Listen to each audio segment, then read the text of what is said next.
A TV pioneer, a stand-up comic turned Seinfeld actor, and a beloved star of the original version of The Office. These are just a few of the stars the sitcom world lost so far in 2024.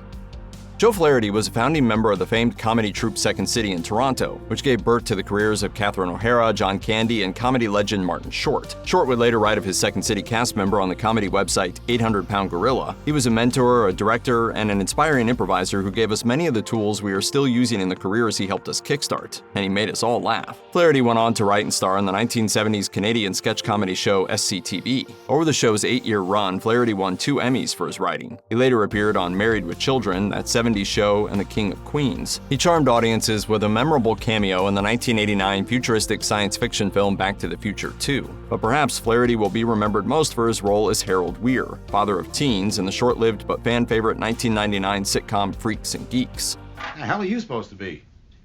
A guy with a knife through his head. Oh, well, mission accomplished. After a long retirement and a brief illness, Flaherty died at the age of 82. A graduate of Rhode Island School of Design, Martin Mull earned his master's degree in painting and then earned his living as a comedic singer-songwriter with 7 albums and a Billboard Hot 100 song to his name. He told the AV Club, "But I got sick of it, so I thought I'd try my hand at writing for television." A meeting with TV producer Norman Lear did not get Mull the writing job he coveted, but it did get him an audition. Mull ended up playing Garth Gimble on the sitcom Mary Hartman, and its 1977 spin-off Fernwood Tonight. He went on to appear in popular sitcoms Roseanne, 2.5 Men, and Veep. Mull made it clear in his AV Club interview that despite his success as an actor, he still considered himself a painter, saying, "I've been painting all along. You know, every painter I know has a day job. They're either teaching art at some college or driving a cab or whatever. And I just happened to luck into a day job that's extraordinary and a lot of fun and buys a lot of paint." Mull died on June 27th at the age of 80. Known for playing accountant Big Keith Bishop on the British version of The Office, Ewen MacIntosh told The Independent that he didn't have a character when the show started. He was hired as a permanent extra to fill a desk at the fictional headquarters at Wernham Hogg Paper Company, and his character developed as the show went on. You've left this section completely blank, Keith. You haven't done the Q&A. I thought that you filled that in. No, this is aimed at you. For his own part, he was inspired by the 1984 comedy film This Is Spinal Tap. MacIntosh told Vice in an interview, "I knew The Office was a mock documentary, and I was a big fan of Spinal Tap. I always remember Christopher Guest would just chew gum and look vacant. I thought, I'll try that and see what happens. It worked out, and a star was born." MacIntosh impressed the writing team so much that they increasingly wrote him into scenes. MacIntosh got his start as a student at Edinburgh University in Scotland, performing with the university comedy troupe. British actor Rufus Jones wrote on X that MacIntosh was a hilarious member of the Edinburgh sketch scene before making the jump to television. After The Office, MacIntosh went on to appear in the BBC comedy Miranda, Ricky Gervais' dramedy Afterlife, and the sketch comedy show Little Britain. MacIntosh was scant on details when he informed fans on X that he had been admitted to the hospital in 2022, writing simply, "Bad times for me, I'm afraid, chums. Stay strong out there." He died 2 years later at the age of 50. Richard Foronjy appeared in the popular sitcoms Taxi, Who's the Boss, and The Bob Newhart Show. His film credits included the 1973 police drama Serpico and the 1984 cult classic comedy Repo Man. Foronjy was a master of drama and comedy, equally comfortable playing criminals and cops. Just as the movie Serpico is based on real life, Foronjy drew his inspiration for his crime drama roles from his own life as an ex-convict. He told UPI in an interview, "I grew up as an angry kid in Brooklyn. I didn't care about anything. I was arrested for forgery, bank robbery, credit card ripoffs, assorted crimes, and skullduggery." An armed robbery conviction earned Foronjy over 8 years at Sing Sing in Attica. He became a voracious reader in prison and also learned to type. But his life-changing moment came about while watching Kojak on the prison TV. Upon seeing Telly Savalas in the title role, Foronjy knew that he too could be an actor. In fact, he'd been acting all along. He told The Hollywood Reporter, "I wasn't thinking about acting when I conned people, but that's what I was doing." Upon his release from prison at the age of 32, he enrolled in a drama course, and within 5 years, he landed his first movie role. Foronjy died at the age of 86.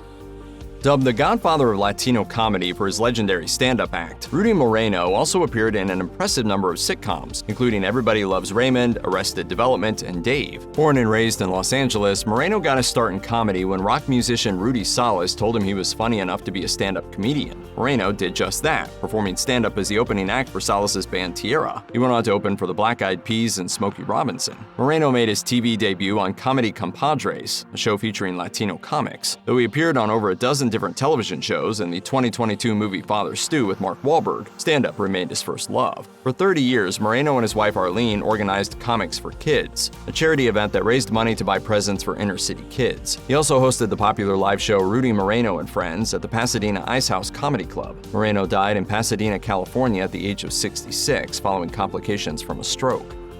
Originally from Omaha, Nebraska, Terrence Beasor grew up in California and served in the U.S. Navy before discovering acting. He performed at the Pasadena Playhouse, then moved cross-country to work as a union actor at Equity Library Theater of New York. Beasor went on to earn a master's degree in fine arts at Brandeis University. With roles in The Middle and Walk Hard, The Dewey Cox Story, Beasor also appeared in the sitcoms Cheers, Scrubs, Suddenly Susan, and Parks and Recreation. A voice actor as well, Beasor lent his voice to Jaws the Revenge and Remington Steele. Beasor died in Santa Monica at the age of 89. Jackie Gleason cast Joyce Randolph in The Honeymooners after seeing her in a gum commercial. Randolph played Trixie Norton, who is married to Art Carney's Ed Norton. The couple were neighbors and best friends to squabbling married couple Ralph and Alice Cramden, played by Jackie Gleason and Audrey Meadows. Peanuts! What am I gonna do with peanuts?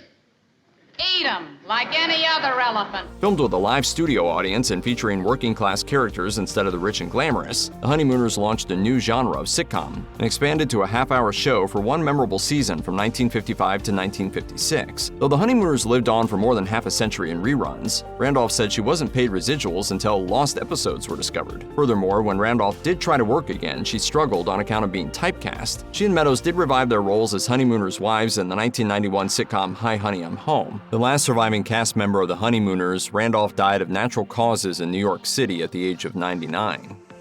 Born in the Bronx, it's fitting that Hiram Kasten made a name for himself in a recurring role on Seinfeld. Kasten played Michael, co-worker to Elaine, played by Julia Louis-Dreyfus. Kasten and Jerry Seinfeld were friends, having met at the comic strip in New York City in the 1970s. A fixture on the New York comedy club scene, Kasten performed at a club called the Big Apple one night in 1981 and met his future wife and actress Diana Keziel, who was waiting tables at the club. As their comedian friends started heading to the West Coast, Kasten and Keziel made the move themselves in 1987. Kasten went on to appear in Curb Your Enthusiasm, Everybody Loves Raymond, Mad About You, Fresh Prince of Bel-Air, and Saved by the Bell. He also performed on stage, and one of his favorite roles was as Joey Bishop in the Las Vegas show The Rat Pack is Back. Kasten and Keziel retired to Batavia, New York, after spending 25 years in Hollywood. Kasten had Crohn's disease for much of his life and was later diagnosed with prostate cancer. He stopped performing in 2017 as his health declined, but he still entertained friends in person. When he became too ill to travel, Kasten held long, laughter-filled meetings with friends on both coasts via Zoom. He died at the age of 71.